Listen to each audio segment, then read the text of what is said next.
중요한 것은 그리스도 안에서 특별한 존재라는 거죠. 그냥 스스로 특별한 존재라고 생각하면 안 됩니다. 그렇죠? 특권의식이 되는 거죠. 근데 그리스도 안에서 특별한 존재는 정체성이 될 수 있습니다. 요즘에 이제 계속 우리 가정교회, 저희가 이제 하울 가정교회인데요. 가정교회에서는 찾는 이들이 저희 모임에 참여하고 있습니다. 2주째 함께 했고요. 또 이번 주에도 우리 수빈이 신랑 되는 친구가 모임에 참석합니다. 참 고민 많이 했을 건데 수빈이가 또 이렇게 같이 신랑을 소개할 수 있는 시간이 되어서 기대가 됩니다. 근데 이번 주에 왔던 분은 40대 중반의 가정이에요. 남자분이 40대 중반, 저랑 딱 10살 정도 차이 나더라고요, 보니까. 그런데 이제 제가 인상적이었던 것은, 그분이 뭐 무심코 던진 말이지만, 교회는 카페보다 많은 것 같다고. 카페보다 많은 것 같아요. 근데 제가 다닐 교회가 없어요. 뭐 이런 이야기를 했던 말이 좀 인상적이었습니다. 거기에는 여러 가지 의미가 있겠죠. 교회가 많은 건 사실이죠. 그런데 교회에 다니고 싶은데 갈 만한 교회가 없다. 여기에는 이제 뭐 긍정적인 의미만 있는 게 아니라 부정적 의미도 같이 있는 거죠. 뭔가 우리 교회에 문제가 있는 건 아닌가 하는 메시지가 비하인드에 깔려 있는 것 같습니다. 실제로 모르겠어요. 여러분 안에 모두가 다 그렇게 생각하는 건 아닐 수 있겠지만 신앙생활을 이제 좀 어느 정도 하다 보면 이런 말이 그냥 들리지는 않습니다. 왜냐하면 저의 경험을 봐도 교회에서 처음에는 참 좋잖아요. 그렇지 않으셨나요? 네. 저는 진짜 좋았거든요. 교회 시작했을 때 천국이 이런 건가? 이런 경험을 했습니다. 그래서 교회 가고 싶어서 늘 그런 설레이는 마음으로 교회를 갔던 기억이 있습니다. 물론 뭐 거기에는 솔직하게 이야기하면 말씀만 좋아서 간 건 아니었어요. 사람들이 너무 좋았죠. 그래서 그런 것 때문에 교회를 손꼽아 기다리고 또 갔을 때 너무 행복했고 이런 시간들이 있었습니다. 근데 시간이 지나고 나면서 이제 교회를 조금 알게 되잖아요. 그리고 뭐 보게 되잖아요. 그러면서 거기에 조금의 이제 갈등이 생깁니다. 건강한 긴장 관계라고도 할 수 있겠죠. 근데 이제 조금 더 들어가다 보면 문제가 보이기 시작해요. 그 문제가 작으면 좋은데 깊이 들어가면 들어갈수록 이렇게 큰 문제가 있어? 라고 하는 것들을 보기 시작합니다. 그래서 실망이 이제 되죠. 그래서 교회를 옮기기도 하고 또 어떤 사람도 교회를 떠나기도 하고 교회에 자유하러 갔는데 오히려 교회가 나의 자유를 박탈해버린 건 아닌가 하는 느낌을 받기도 하는 것이 사실입니다. 오늘 우리 자유에 대한 이야기를 좀 해보려고 합니다. 요즘에 이제 최근에 주제 설교로 좀 하기로 했는데 어떤 주제를 가지고 이야기를 할까 하다가 나는 정말 자유한가? 이 내용은 제가 뭐 이렇게 고민을 하다가 그 위조된 각인이라는 책 아시죠? 김용국 목사님 책 중에 그 첫 번째 챕터에 있는 내용을 오늘 좀 주제를 가지고 그 내용을 중심으로 이야기를 하겠습니다. 앞으로 좀 몇 가지 주제는 좀 그 책에 예전에 한번 제가 설교를 다 했던 내용인데 그 내용이 다시 좀 우리가 돌아볼 필요가 있어요. 저도 예전에 읽었는데 다시 읽으니까 또 새롭더라고요. 책은 참 그런 게 참 매력인 것 같아요. 읽고 다시 읽어도 또 새롭다. 왜? 내가 그때는 관심 가졌던 게 또 다른 분야인데 시간이 지나니까 다른 관점에서 보게 되는 거죠. 일과의 내용을 나중에 오늘 이제 그 배경으로 대부분의 이야기를 할 거기 때문에 여러분이 혹시 좀 설교가 부족하다 싶으면 그 내용을 참조하시면 될 것 같습니다. 미리 이야기를 드립니다. 그리스도인으로서 여러분은 자유하십니까? 한번 저를 한번 보세요. 물론 지금 나에게 이렇게 보라고 하는 것도 자유를 억압하는 거 아니냐 이렇게 생각하실 분도 있을 것 같아요. 안 보셔도 됩니다. 왜 오셨어요? 이렇게 말할 수 있겠죠. 자, 여러분 자유하시나요? 그리스도인이 된 것이 여러분의 자유를 느끼게 해주십니까? 아무도 답을 못하는 걸 보면 답해도 됩니까? 이런 생각이 들 수도 있습니다. 근데 사실은 실제로 우리가 살고 있는 세상에서는 수많은 억압들이 존재합니다. 가정에서도 억압이 있죠. 내가 원하는 삶을 내 마음대로 살 수 없잖아요. 부모가 나의 모든 삶을 규정짓고 우리 수빈이 결혼하는데 얼마나 억압이 많습니까? 고생이 많지. 눈치 봐야 되고 양가에 그런 맞지 않는 의견 양가만 안 맞으면 상관없는데 나랑 시부모님과 안 맞기도 하고 엄마 안 맞을 수도 있고 결혼한 신랑하고도 안 맞기도 하고 이게 우리에게 있는 현실입니다. 부모에게 아주 짓눌려서 살아가는 아이들도 있습니다. 자기 소유라고 생각하죠. 어떻게 보면 그런 소유라고 생각하면 어때요? 부모의 말에 무조건 순종해야 되잖아요. 여러분 나이가 지금 20대, 30대, 아직 40대는 없으니까 60대 껑충 튀어서 이렇게 있는데 여러분은 자유하시냐고요. 부모님들로부터.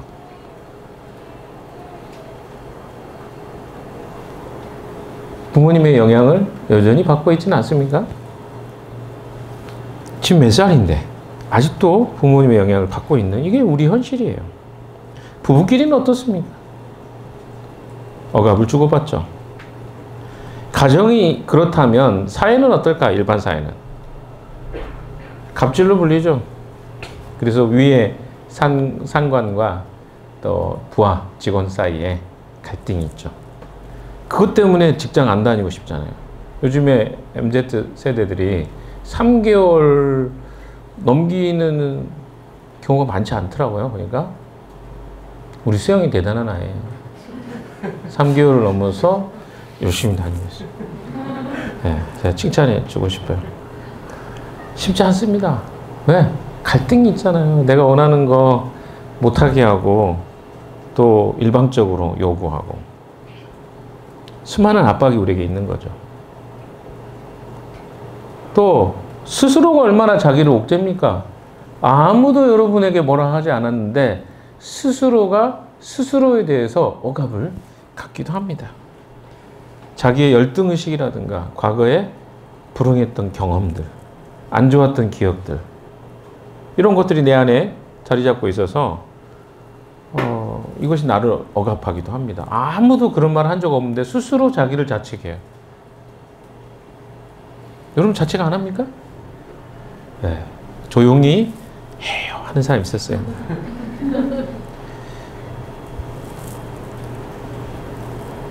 여러분 우리가 이런 세상 속에 살아갑니다. 사실. 억압과 눌림, 자유는 어디에 있나. 그래서 어떤 사람들은 집을 나가기도 합니다. 청소년 시기에. 가출도 해본 사람이 있을 거예요. 가출을 해서 한번 사회적으로 문제가 되죠. 청소년 기에 가출하면 어떤 일이 발생하죠? 가출팸. 끔찍한 일이 기다려요. 그러니까 자유를 원해서 그 억압을 뚫고 그것을 선택했는데 오히려 나를 더 억압하는 악순환의 고리로 자기 자신이 들어가게 됩니다. 종교는 어떻습니까? 자유를 얻기 위해서 종교의 삶을 살아갑니다. 그래서 80년대, 90년대 유행했던 찬양 중에 하나. 지금은 그런 찬양 절대 안 불러요, 사람들이. 근데 자주 불렀던 찬양이 뭔지 아십니까? 내게 강 같은 자유. 평화구나. 자유를 말하거든요. 자유에 대한 이 끝없는 목마름 속에 이런 찬양들이 엄청나게, 예수가 나에게 자유를 주셨네. 참, 나 자유 얻었네, 너 자유 얻었네, 우리 자유 얻었네. 이런 찬양 엄청 했어요. 그러니까 사회가 억압하는 데다가 예수 안에는 자유가 있을 것 같아서 굉장히 많은 청년들이 교회로 왔습니다. 그런데 어떻습니까? 교회가 자유를 주었을까요?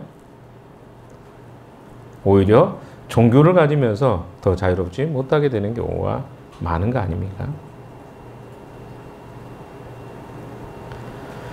여러 종교들 가운데 특별히 개신교가 그런 좀 규율이 굉장히 강하죠. 다른 여타 종교들 불교 같은 경우는 그 사찰에 정기적으로 모임 안 온다고 막 협박하거나 찾아가서 왜 안 오시면 이런 경우 거의 없잖아요. 캐톨릭도 그렇습니다. 근데 기독교는 유난히 길거리에서 가장 많이 만나는 사람이 개신교 전도하는 분들이잖아요. 저도 목사지만 너무 불편해요. 예수 믿는데 예수 믿고 천국 가세요 하는 말을 나한테 계속 하니까 그걸 계속 거기 길거리에 서가지고 나 예수 믿고 이미 천국의 마음을 가지고 있어 이렇게 설명할 수 없는데 이 사람은 이미 나를 어때요? 예수 안 믿는 사람은 단정하고 예수 믿고 천국 가세요 이런 기분 나쁠 때가 있어요 진짜로. 이 동네 진짜 많이 하거든요. 우리만 안 해 그렇게. 근데 이게 기독교 안에 그래서 사람들이 싫어하는 소리가 들려요. 저렇게 하나 하는 이야기를 들으면서도 해요. 이게 기독교의 모습이기도 합니다. 교회 오면 헌금도 내야 되고 11조도 해야 되고 또 종교생활도 해야 되잖아요. 아까 수요 모임 이야기 하니까 여러분 안에 좋은 사람 좋아하는 사람도 있죠. 맨날 또 만들어가 2주에 한 번씩 우리 교회 수요 모임 안 해서 내가 좋았는데 수요일날 뭐야 결국은 수요 예배 드리는 거 똑같잖아 이렇게 생각하는 분이 있을지 모르겠어요. 그래서 제가 여러분에게 이야기하죠. 자유입니다. 안 오셔도 된다고. 그래 놓고 나중에 왜 안 왔냐고 물어볼 거잖아요. 이렇게 할 수도 있겠지만 안 물어볼게요. 안 물어볼게요. 진짜로. 하기 싫으면 안 하셔도 돼요. 진짜 수요 모임은. 제가 수요 모임 그렇게 생각합니다. 왜냐하면 여러분을 도우려고 하는 건데 그게 이게 억압이 되면 그것도 문제가 되잖아요. 왜냐하면 좀 자유를 누리면서 신앙생활을 할 수 있도록 돕고 싶은데 너무 그런 내용을 몰라가지고 자유하지 못하기 때문에 이걸 제공하거든요. 근데 이게 여러분의 자유를 앗아간다면 안 해도 된다는 거예요. 그리고 우리가 교회 오면 어때요? 꼭 인사하자 그러잖아요. 우리 교회는 또 인사도 많이 해요. 요즘에는 좀 이제 많이 생략됐습니다만 찬양팀 인사하지. 이게 교회 소식 이야기하면서 인사하지. 목사님도 끝까지 포기 않고 인사하네. 뭔 인사를 이렇게 많이 해. 이렇게 생각할지 모르겠어요. 그것도 부담이야. 근데 사실 여러분은 그래도 서로 어때요? 안면이 많잖아요. 안면이 많다고 하면 서로 그래도 비교적 많이 만나고 하잖아요. 그런데 일반 교회에서 어때요? 진짜 처음 만난 사람한테 옆에 앉아가지고 사랑합니다 이렇게 하는 게 진짜 어색해요. 제가 목사지만 그런 경험을 너무 많이 했어요. 왜? 처음 만났는데 어떻게 이 사람한테 사랑한다는 것이 진짜가 될 수 있겠습니까? 이런 것들 부담스럽죠. 이런 경험들을 여러분 많이 하지 않습니까? 우리 교회 다니니까 이제 그런 걸 이렇게 옛날 기억으로 생각할 때도 다 아는 사람이니까 이야기할 때 조금 편하지 않을까. 근데 여기 아직 어색한 사람들은 그런 인사할 때 힘들 수도 있습니다. 자유롭게 살기 원하는 사람이 오히려 그래서 교회로 왔는데 오히려 교회의 그런 억압적인 모습 때문에 교회를 떠나기도 하는 아이러니가 지금 발생하고 있는 것이죠. 그래서 교회 다니는 사람들 안에 그 김영국 목사님 자주 하는 말이 있어요. 불가근, 불가원. 그렇죠? 불가근, 불가원이 뭡니까? 너무 가까워지지도 말고 너무 멀어지지도 말아라. 이게 사실은 그 현재 교회 생활하는 많은 사람들이 이야기할 이 표현을 잘 안 쓸 뿐이지 뭐라고요? 너무 가까이 가지 말고 너무 멀리 하지도 말고 다른 말로 하면 적당히 거리를 둬라 이런 이야기를 합니다. 그래서 우리 교회를 보면 사람들이 이렇게까지 가까워? 에이 문제가 있는 것 같은데 이렇게 이런 이야기를 많이 하죠. 왜? 지나치게 가까이 가면 서로 불편할 거라고 생각하는 거예요. 왜? 자유가 구속된다고 생각하는 거예요. 그래서 가까이 가는 걸 서로 자제하는 거죠. 그게 좋다 라고 생각합니다.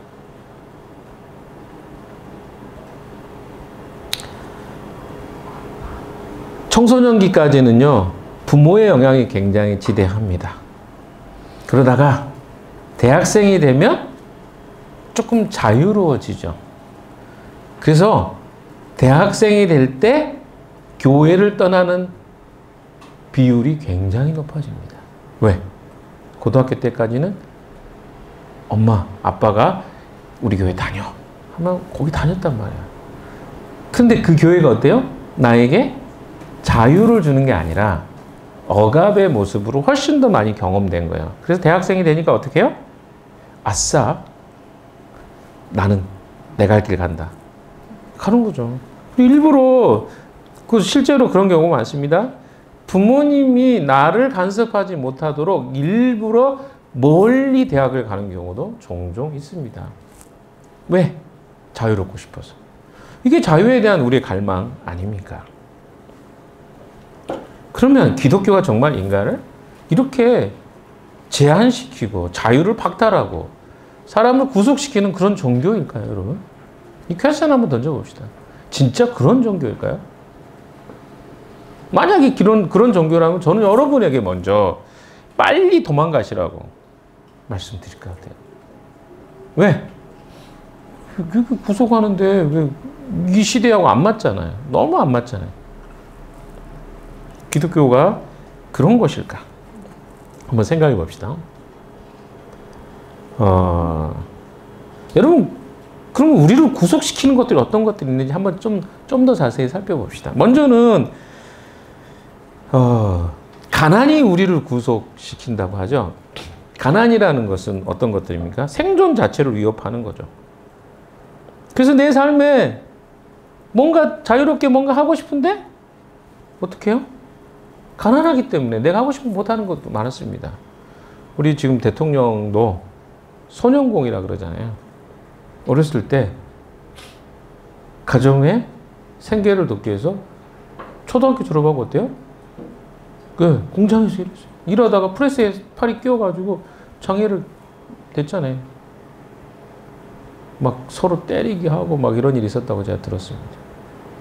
아니, 초등학교 졸업한 애를 자유롭지 못한 세상, 그 가난이라는 것들이 우리를 얼마나 구속했습니까? 여러분 세대는 그것을 이제 그렇게 많이는 못 받겠죠. 다 대학 가잖아요. 그런데 제 윗세대들, 우리 자경성도님 대단하신 분이에요. 그 시대에 대학을 다녔다는 거는 점빵입니다. 중국말로 진짜 대단하다.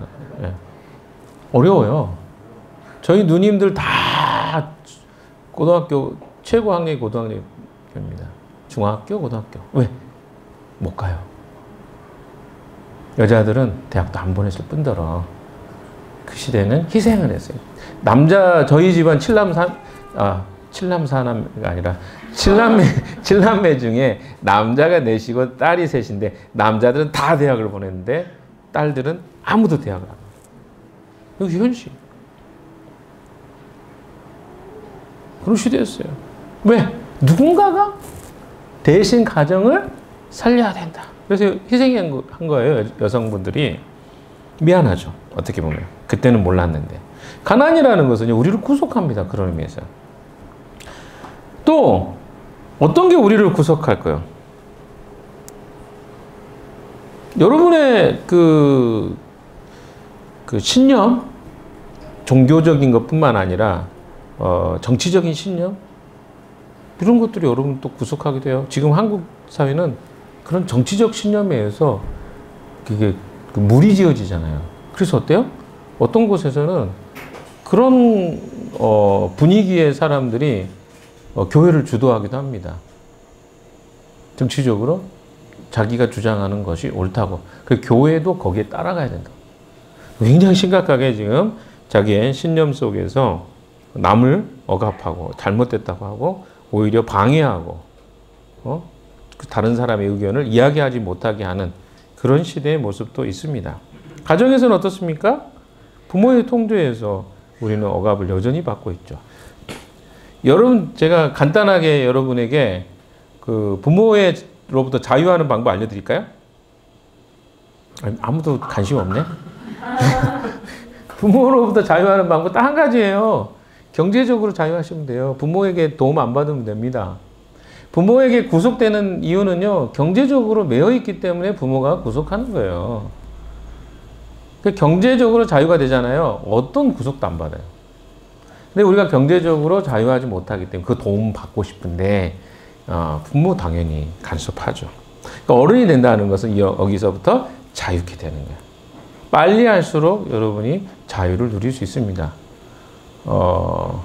그러니까 무슨 말이냐면 여러분의 그 자유라는 것들이 내가 정말 얻고 싶은 거지만 거기에 대한 제한들이 우리 삶에 너무 많다는 거예요. 질병으로도 자유지 못한 사람 많잖아요. 질병 걸려가지고 거기에 매여. 여러분 여기 중에도 그렇죠. 우리 최근에 우리 성희 같은 경우도 얼마나 끝까지 생각하잖아요. 몸에 좀 건강 검진했는데 상태가 안 좋다는 이야기를 들으니까 끝까지 가잖아요. 나 직장 생활도 못할 것 같고 뭐 어떨 것 같고. 그럼 뭐요? 우리가 병에 걸리면 어떻게 해요? 모든 것이 정지됩니다. 내 자유가 구속되죠. 뭐 이런 것들이 있을 수 있겠죠. 이런 억압과 구속에는요, 부정적인 면이 상당히 많습니다. 그렇기 때문에 우리가 자유로워지기 위해서 본능적으로 인간들은 어때요? 그걸 자꾸 벗어나고 싶어요. 왜? 인간은 기본적으로 자유를 갈망하는 존재이기 때문에 그렇습니다. 자, 그러면 구속이 그러면 다 나쁜 거냐? 제한이 다 나쁜 거냐? 이것도 생각해 볼 필요가 있겠죠. 구속이 꼭 나쁜 걸까요? 혹시 유익하거나 건강한 구속은 없을까요? 가령 한번 생각해 봅시다. 내가 여러분 중에 엄카나 아빠카드 쓰시는 분이 있나요? 무제한으로 쓸 수 있어요? 엄카, 아빠카드를? 아니, 뭐, 써본 적이 없는 미안합니다. 창호를 쳐다보니까. 나는 그럼 그게 뭔지 몰라요. 이런 표정입니다. 네, 그럴 수 있죠. 죄송해요. 아빠카드 써본 적이 없는데. 엄마 카드 써본 적이 없을 거예요. 창호 같은 경우. 혼자 알아서 자수성가한 케이스니까. 근데 아무리 그러더라도 부모의 카드를 내가 쓴다 하더라도 마음대로 쓰라고 하는 사람이 있겠습니까? 물론 진짜 돈이 많은 사람은 그럴 수도 있을 것 같긴 해요. 상상 속에. 그러나 대부분의 사람들의 경우는 어때요? 이 재정도 아무렇게나 쓸 수 있는 것은 아닙니다. 목사님이 여기 이제 책에는 그런 내용이 나와요. 축구에 대한 이야기를 했는데, 여러분 축구가 재밌는 이유가 뭔지 아세요? 네, 뭐가 있어요? 룰이 있기 때문에. 한번 생각해 보세요. 축구가 22명이 경기를 하는데 룰이 없이 경기를 하면 어떤 현상이 생기냐면, 우리가 옵사이드라는 게 라인이 있어요. 그래서 수비보다 공격수가 거기를 넘어서면 안 돼요.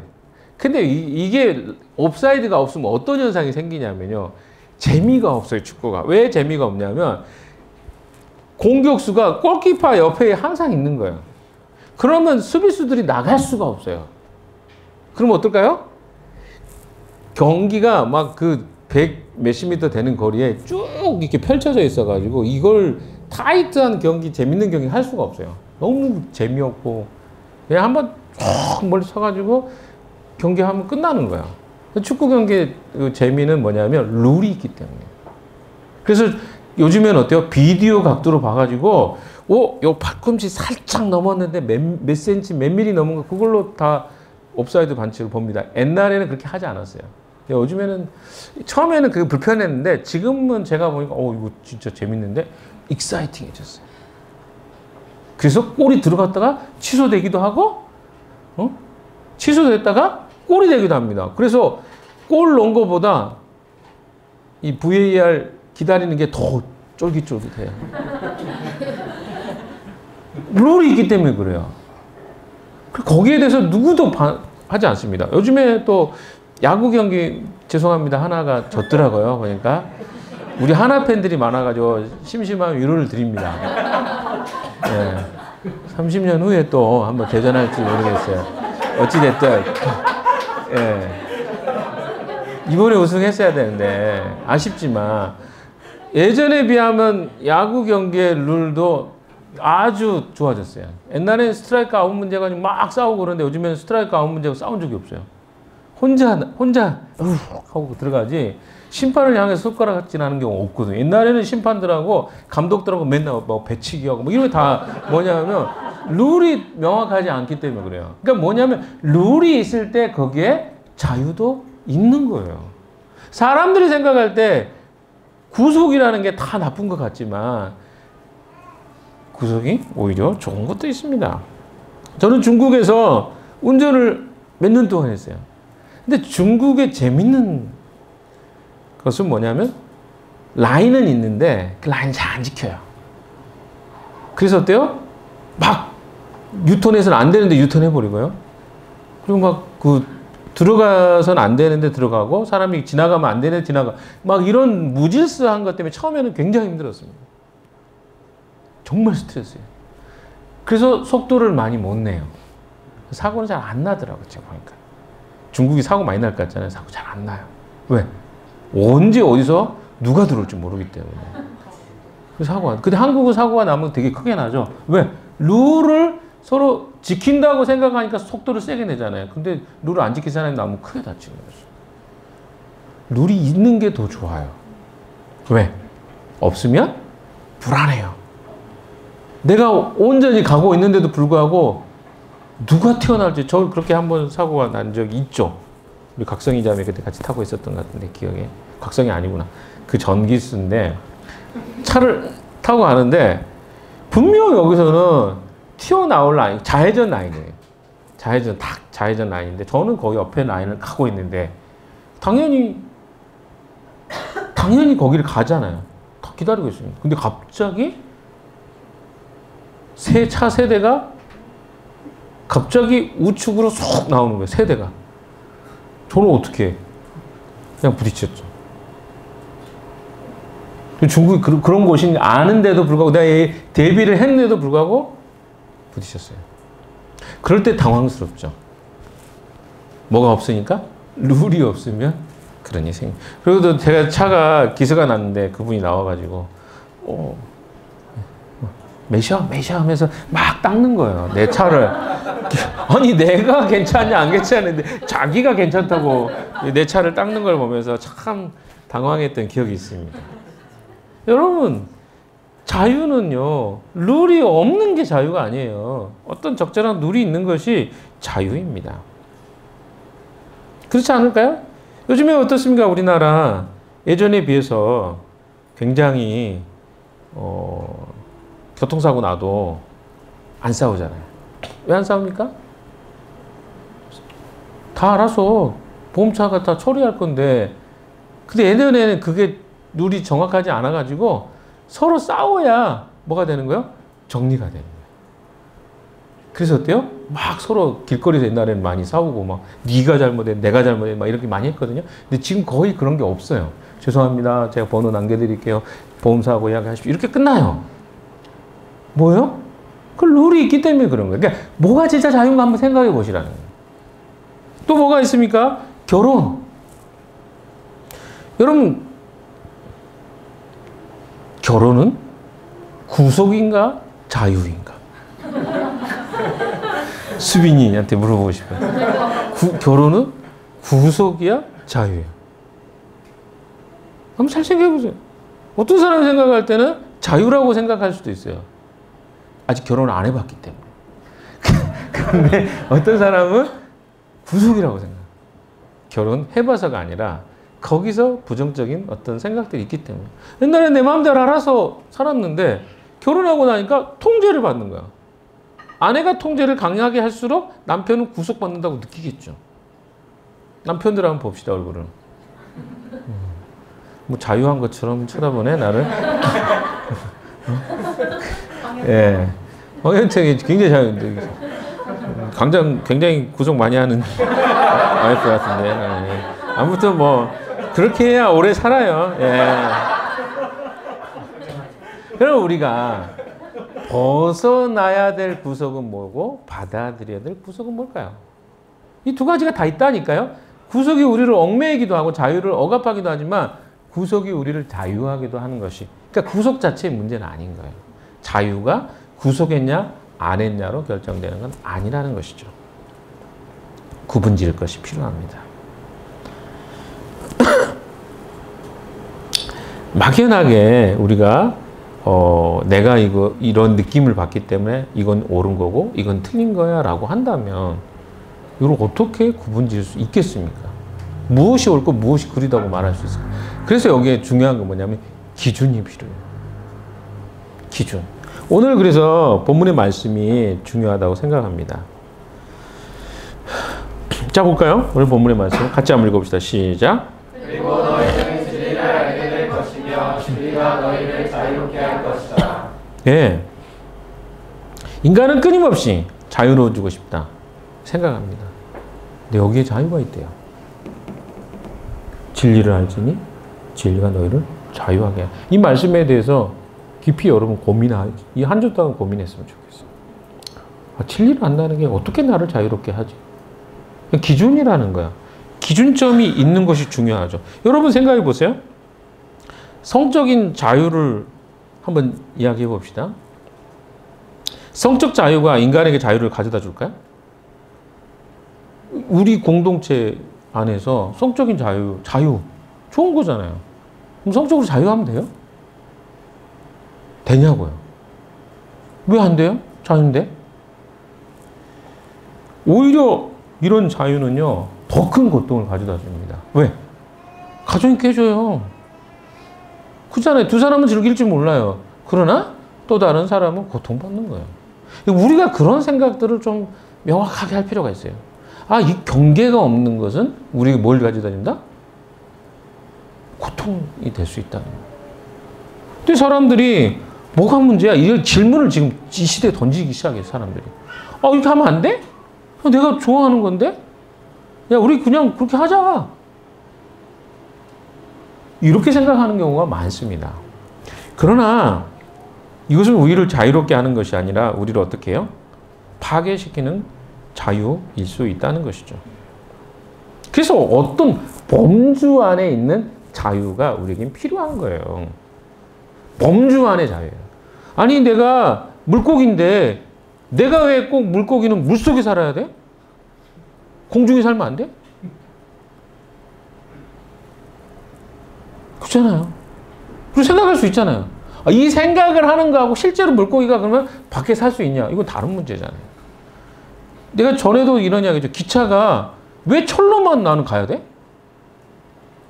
짜증나. 왜 이 정해진 길로 나는 가야 돼? 여러분들 중에 그래요. 하나님이 정해준 대로 나는 안 살고 싶은데? 왜 꼭 마치 하나님이 이렇게 정해준 것에 내가 맞춰서 살아? 이거 자유가 아니잖아. 그래서 어떻게 해요? 내 마음대로 살 거야. 그럼 탈선이라고 그러죠, 우리가. 선로를 벗어나는 거 탈선이죠. 그럼 선로를 벗어나면 자유가 있을까요, 없을까요? 없는 거예요. 거기서 이제 자유가 깨지는 건데 사람들은 그걸 자유라고 생각해서 자꾸 그걸 벗어나고 싶어 한다는 거죠. 경계와 한계를 사람들이 잘 몰라요. 인간은요, 경계와 한계를 이해할 때 진짜 자유를 누릴 수 있는 존재입니다. 그래서 성경이 말하고 이게 뭐냐면 진리를 알게 되면 진리가 우리를 진짜 자유롭게 한다. 그러면 진리가 뭔가를 우리가 좀 살펴봐야 되겠죠. 수많은 사람들이 이 진리에 대해서 이야기를 합니다. 종교도 이야기하고 사람들도 이야기합니다. 철학자들도 이야기하고. 근데 우리가 이런 철학을 또 진리를 깨달으면 얼마나 좋을까요? 근데 우리는 기독교적 진리를 이야기하기 때문에 우리가 여기서 지금 공자의 철학을 가지고 혹은 석가모니의 진리를 가지고 이야기를 하자. 이건 아니잖아요. 교회에서 지금 우리가 그건 책으로 공부하십시오. 그래서 중요한 건 뭡니까? 예수님이 진리라고 하신 건 무엇인가에 대한 연구를 좀 해보십시다. 예수님은 진리에 대해서 뭐라고 이야기했습니까? 진리가 우리를 뭐라고? 자유롭게 한다. 그럼 이것은 사실일까요? 아닐까요? 사실인 거예요. 그럼 여러분 다시 질문. 여러분 예수님 알고 계십니까? 모르고 계십니까? 자신이 없어. 이렇게 우리 교회 좀 심각한데? 아멘 하라는 거 아니잖아요. 알고 계세요? 모르세요? 예수님? 알아요. 그러면 질문. 여러분 자유하십니까? 이거 이렇게 하시는 뭐예요 지금? 다시. 진리가 여러분을 자유케 한다잖아요. 그럼 여러분 예수님 알고 있다며요. 그럼 여러분 자유하시냐고요? 예, 여전히. 여러분 진심으로 말해줘서 감사합니다. 왜? 여기서 일반적으로 하면 아멘 했겠죠? 그건 뭐요? 어차피 당신이 강요했으니까 내가 말한 것이 사실이다 아니 상관없잖아. 뭐 이렇게 하는 게 그런 의미잖아요. 네. 그래서 그렇게 해서 아멘 하는 경우가 굉장히 많습니다. 근데 아멘이라고 안 해줘서 감사해요. 여러분 잘 모르는 경우가 있을 거라고 생각합니다. 예수님은 진리를 알려주겠다고 말씀하셨습니다. 그래서 우리가 그 진리를 알게 될 것이라고 말씀도 하셨죠. 그런데 우리가 그 진리를 알게 되면 어떻게 된다고요? 자유롭게 된다. 그럼 이게 굉장히 축복이에요. 아까 나 자유 얻었네, 너 자유 얻었네, 우리 자유 얻었네 이렇게 하잖아요. 진리를 안 거예요. 진리가 우리를 자유케 한 거예요. 그러면 여러분은 이 노래 할 수 있어요?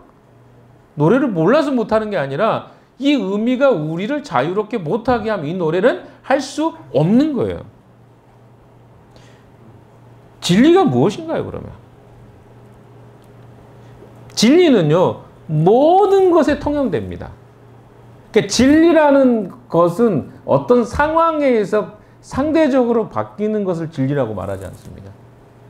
하나님이 진리라고 했을 때 과거에도 진리였으면 현재도 진리고 미래에도 진리예요. 그게 바로 진리입니다. 진리는 불변하는 것입니다. 사람들이 그것에 대해서 다른 이야기를 한다 그래서 그 진리가 바뀌는 것은 아닙니다. 그래서 우리가 살고 있는 세상의 중심적 가치로서의 역할을 하는 게 이 진리예요. 그럼 예수님이 이 진리에 대해서 뭐라고 말씀하셨는가를 조금 살펴보는 것이 중요합니다. 자, 여러분 안에 예수님이 말씀하신 이 진리를 어떻게 이해하고 계시는지가 저는 사실 궁금합니다.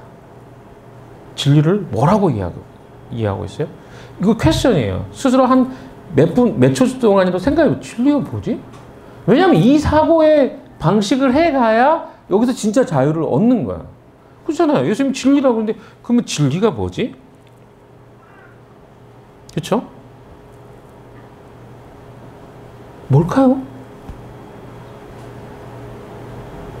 우리 삶에 모두 통용되는 거. 그냥 진리라는 거 그냥 철학적이고 관념적이고 이상적인 어떤 개념만 있는 게 아니라 이것이 우리의 삶을 중심이 돼서 우리 삶을 이끌어가는 거, 이게 진리란 말이에요. 근데 예수님이 하신 말씀이 뭡니까? 진리가 뭐냐는 거예요.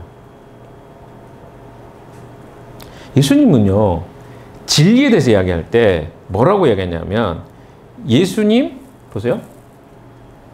진리를 알게 될 것이고, 알면 너희가 자유롭게 될 것이다. 근데 다른 말씀을 좀 보셔야 돼요.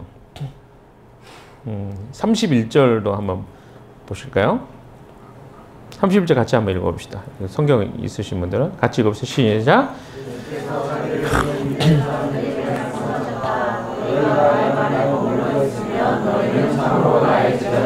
네, 뭐라고요? 예수님은 진리를 알게 될 것인데 너희가 나의 말에 머물러 있으면 예수님이 말씀하시는 진리는요. 예수님 자신이 하신 말씀이에요. 굉장히 중요합니다. 예수님이 자신이 하신 말씀 그리고 자신이 가르치신 내용을 진리라고 말씀하고 있어요. 이게 굉장히 중요합니다. 왜? 이게 풀어내는 숙제예요. 아, 진리가 이거구나. 그럼 명확하잖아요. 진리가 뭐라고요? 예수님 자신이 하신 말씀 그리고 예수님이 가르쳐 주신 내용들 그게 진리라는 거예요. 또 한 군데 말씀을 봅시다. 요한복음 8장 28절 29절입니다. 이것도 같이 읽어봅시다. 성경 보시고 28절 29절 시작. 그러므로 예수께서 너희는 인자가 높이 들려 올려주실 때 내가 곧 나라는 또 나이가 아무것도 내 마음 하지 아니하고 아버지께서 나에게 가르쳐 주신 대로 말한다는 것을 알게 될 것이다. 나를 보내신 분이 나와 함께 하신다. 그분은 나를 혼자 버려두지 않으셨다. 그것은 내가 언제나 아버지께서 기뻐하시는. 자, 여기서 말씀하고 있는 거 뭡니까?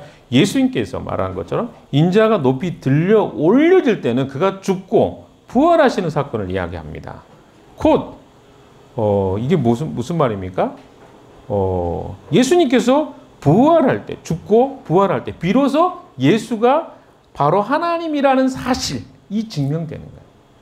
그러니까 이 말하는 내용이 뭐예요? 진리라는 거예요. 예수님 자신이 죽고 부활하심으로 하나님 되심을 증명하신 그 사건, 그 자체가 진리예요. 그것으로 바로 우리가 하나님을 알게 되는 거. 성경에 예수님이 뭐라고 하십니까? 요한복음 14장 6절에는 내가 곧 길이요 진리요 생명이다. 그러니까 하나님께 이르는 길이라고 이 사실 자체가 진리라는 거예요. 그럼 생각해 봅시다. 예수님 말씀하시죠. 진리를 알게 될 것이다. 예수님이 하신 말씀을 알게 될 것인데 예수님이 죽으시고 부활하시고 예수님을 통해서 인간이 하나님을 어떻게 된다? 알게 될 것이다. 이걸 아는 거. 이게 진리라는 거예요. 진리를 진짜 예수님이 정말 하나님으로 이 땅에 오셔서 우리의 죄의 문제를 해결해 주신 분이라는 사실에 대해서 우리가 알게 된다면, 깨닫게 된다면 이것이 우리를 어떻게 한다?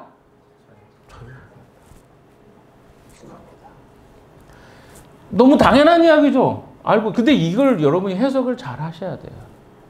이걸 진짜 믿고 있냐는 거예요. 그러니까 단순하게 아는 게 아니라 이 사실이 여러분에게 깨달아지고 알려지면 여러분 자유케 된다는 거예요. 여러분 자유하지 못하는 이유가 뭔지 아십니까? 그것이 나의 삶에 진짜로 믿어지지 않고 이해되지 않고 있기 때문이에요. 그래서 계속 비본질적인 것으로 여러분 고민하는 거예요. 왜 다른 사람하고 여러분이 비교하십니까? 이 사실이 믿어지지 않기 때문에 그래요. 예수님은 자기가 하신 말씀, 가르침, 그리고 예수님을 통해서 하나님을 그들이 하나님께로 나아갈 수 있다는 사실에 대해 가르쳐 주셨어요. 그럼 뭐요? 남하고 비교하는 것이 아무 의미가 없다는 것을 깨닫게 돼요. 근데 우리는 여전히 뭐예요? 비교해요. 얘는 나보다 더 예쁜 것 같고, 얘는 나보다 더 직장도 좋은 것 같고, 얘는 나보다 결혼도 잘하는 것 같고, 근데 나는 어때? 결혼도 못한 것 같고, 아직도 남자친구도 없고, 아직도 직장도 안정적이지 않고, 다 뭐예요? 비교잖아요. 어디서 오는 거예요? 진리를 모르기 때문에 오는 거예요. 왜 우리가 두렵습니까? 미래에 대해서 우리 지금 자경성도는 60이 넘어가지고 나는 어떻게 하지? 지금 다리도 아픈데? 불안하실 거예요. 네, 노후는 어떻게 하지? 내가 일 못하면 어떻게 하지? 이런 생각이 있잖아요. 근데 진리가 뭡니까? 예수님이 어떤 분인가를 아는 거예요. 마태복음 6장에 뭐라고 이야기합니까? 먹을 것, 마실 것 염려하지 말아라. 내가 너에게 필요한 것을 공급해 주겠다. 주님이 하셨잖아요. 이건 이방인들이 구하는 거다. 아니, 동물들도 아무 창고도 없고 아무 노력 안 해도 하나님이 아름답게 먹이시고 입히시는데 하물며 너일까 보냐. 이게 진리란 말이에요. 예수님이 우리의 진짜 진리가 되잖아요. 그럼 내 삶의 모든 영역이 달라질 건데 왜 우리가 염려하느냐? 진리를 모르기 때문에. 진리를 그러니까 보고 들었던 것이 문제가 아니라 그것이 나에게 믿어지고 받아들여진 사람은 자유를 누리는 거예요. 그래서 어떤 사람 크리스천들 중에 어떻습니까? 굉장히 자유롭고 당당합니다. 사도 바울 같은 사람들 왕들 앞에서 로마 황제 앞에서 얼마나 당당합니까? 베드로가 범인인 것처럼 보였는데 얼마나 당당합니까? 왜 그럴까요? 진리를 알았기 때문에. 돈이 없다고 우리가 불쌍한 사람일까요? 바울이 이야기하잖아요. 나는 가난에도 처해봤고 부하게도 처해봤다. 그러나 나는 일체의 비결을 한다. 자족하네.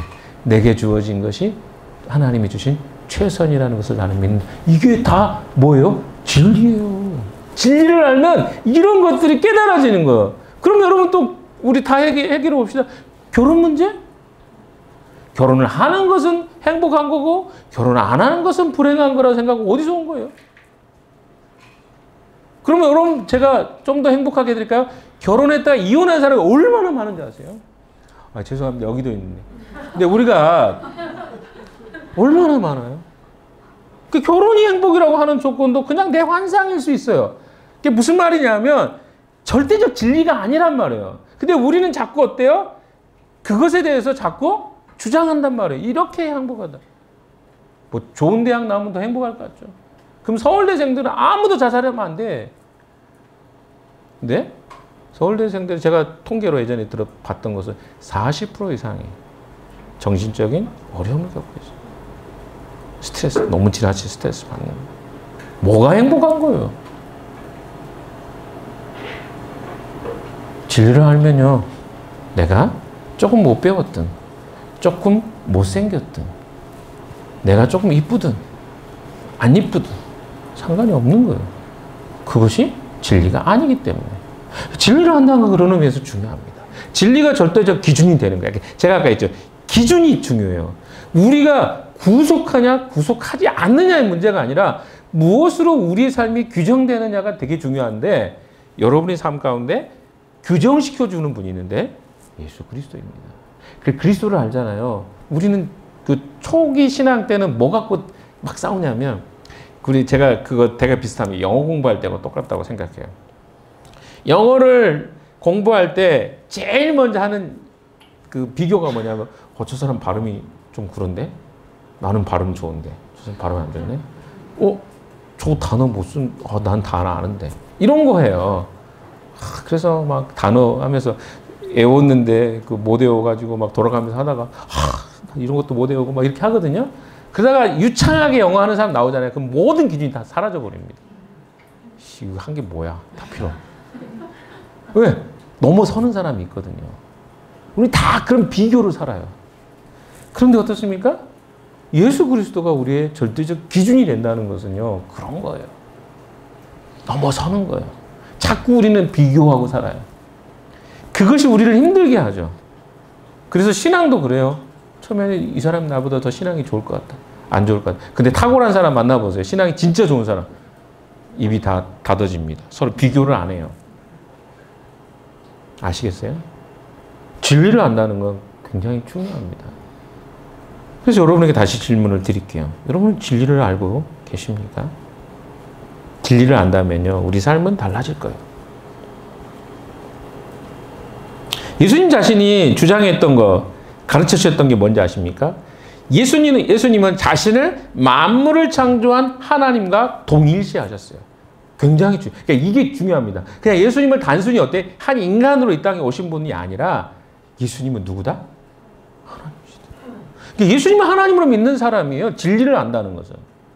굉장히 이게 어려운 일입니다. 왜? 너무 단순한 이야기지만 실제로 내가 그렇게 믿고 살아가는 건 다른 거예요. 예수님 하나님으로 내가 믿고 있느냐? 만물을 창조하신 분으로 내가 이해하고 있느냐. 예수님이 가르치신 내용입니다. 그래서 이 이치를 깨달으면 뭐가 되나요? 우리가 자유롭게 돼요. 자유를 누립니다. 진짜 자유가 뭡니까? 내가 어떤 것도 매이지 않는 거예요. 아까 이야기했던 것처럼 막 그러면 내가 자유하기 때문에 내가 하고 싶은 거 다 해도 된다. 이런 생각은 하면 안 돼요. 제가 이야기했던 게 뭐예요? 그 규정, 진리라는 규정 안에 사는 것이 자유라고 그랬지 방종하라는 말이 아니거든요. 그럼 여기서 헷갈리는 사람이 아니 그럼 대체 뭐야? 하지 말라고 했다가 해도 된다고 했다가 중요한 건 기준점입니다. 어디? 예수 그리스도라는 진리에 기초해서 내 삶을 사는 거예요. 그것이 성경이 이야기하고 있는 핵심적 진리입니다. 예수님은요, 자신을 진리를 가르치는 자가 아니라 진리 그 자체라고 말씀하셨어요. 예수님이 진리란 말이에요.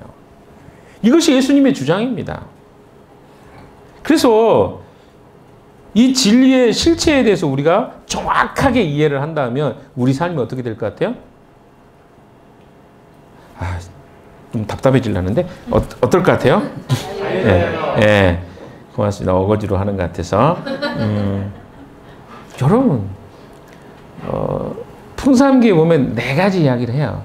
그리스도인이 된다는 것에 대해서 풍삼기 막 했던 우리 형현이가 너무 잘할 것 같은데 4가지가 있어요.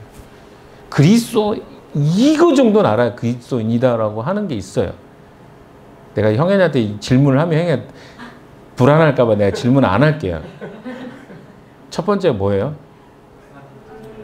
네? 하나님이 우리를 창조하셨다는 걸 믿는 거예요. 이 땅에 하나님 우리 창조주이신 것을 믿는 거죠. 두 번째가 뭡니까? 네, 그분을 떠나서 우리 자기중심적으로 내가 주인이 되고자 하는 선택을 했다는 거예요. 그래서 죄를 짓게 된 거죠. 세 번째가 뭡니까? 네? 이 죄의 문제를 해결하기 위해서 하나님이신 그분이 인간의 모습으로 오서 이 죄의 문제를 해결하셨다는 거예요. 그리고 네 번째가 뭡니까? 그분을 믿고 영접하는 것을 통해서 진짜 우리 안에 자유가 임하게 됐다. 이거 이야기예요. 뭐 자유는 제가 좀 집어넣습니다. 아무튼 자유 주제하고 맞아야 되니까. 근데 생각해 보세요. 이 4가지를 아는 것이요 그리스도인이에요. 그럼 내가 뭐요? 진리라는 것은 그거죠. 하나님이 창조주 되시고 내가 죄를 지어서 내 중심성 때문에 하나님을 떠났다는 걸 인정하는 거예요. 그 결과로 인간이 죽을 수밖에 없었는데 예수 그리스도가 인간으로 오셔서 우리 죄를 사해 주셨다는 것을 내가 영접하고 받아들일 때 뭐가 온다? 자유. 그렇죠. 핵심 단어가 그겁니다. 자유가 인가는 거예요. 여러분 자유는 그런 겁니다. 이걸 이해하면 자유가 오게 돼 있어요. 근데 우리가 그걸 이해하고 살아가는가는 좀 다른 문제겠죠. 이제 결론입니다. 사랑하는 여러분, 모든 그리스도인들이 자유를 누리고 싶어 합니다.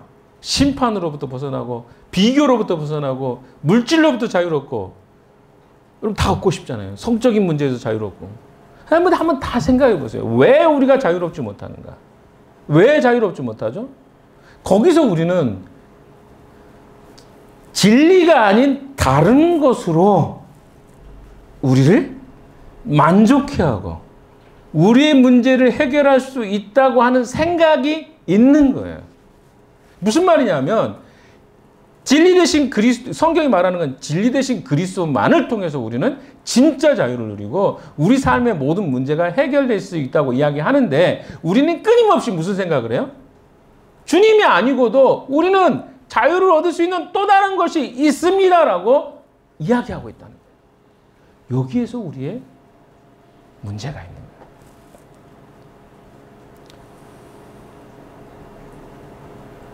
저는요,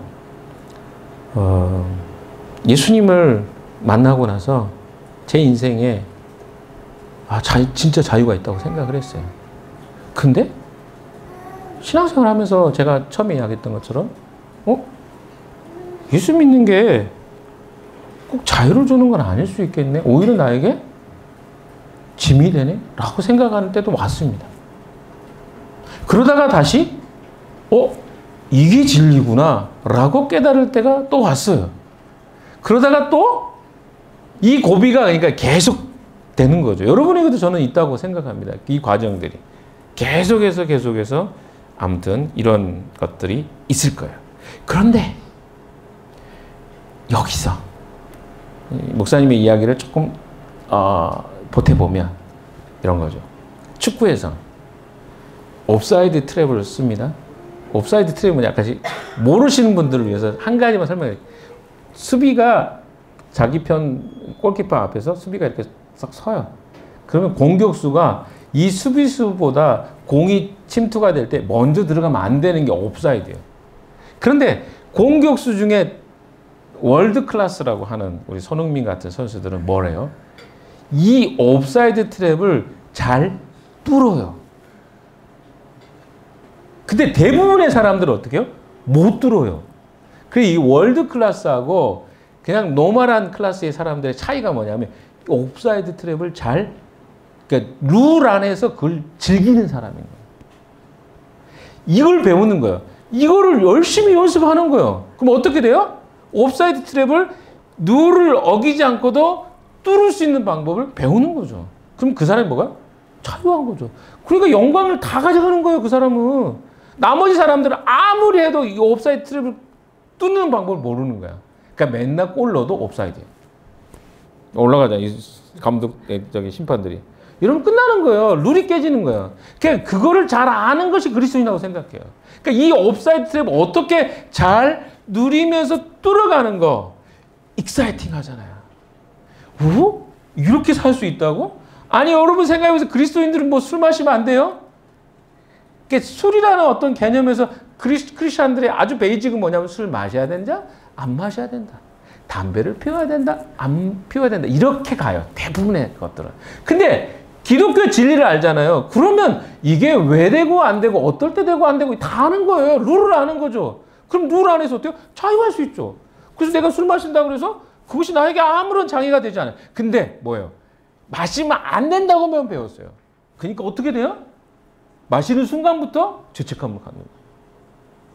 잘 못 배운 것들이 많아요. 그러니까 지금 내가 술을 마시느냐 안 마시느냐 그 문제가 아니라 무엇이 기독교 진료인가에 대해서 명확해질수록 우리는 자유를 누리는 거예요. 그렇잖아요. 그 안에서 하는데. 근데 어때요? 잘 모르기 때문에 죄책감을 갖고 사는 경우 굉장히 많습니다. 여러분은 어디에 해당됩니까? 룰을 잘 알아서 누리고 계십니까? 룰을 몰라서 그것이 나를 계속 자책하고 있습니까? 성경은 우리에게 진리를 알면 진리가 우리를 자유케 하신다고 하셨습니다. 그 룰을 발견하셔야 돼요. 그럼 여러분은 어떻게 된다고요? 자유를 누립니다. 여러분 그렇게 살고 싶지 않습니까? 네, 이 한 주 동안 말씀을 좀 깊이 묵상해 보십시오. 그리고 그 말씀을 통해서 진짜 자유를 누리는 한 주가 되시기를 주님의 이름으로 축원합니다. 기도합시다. 하나님 아버지, 예수 그리스도가 우리에게 주시는 진짜 자유를 누릴 수 있는 저희들 되게 주시옵소서. 이 한 주도 그렇게 승리하게 하실 예수 그리스도 이름으로 기도했습니다. 아멘.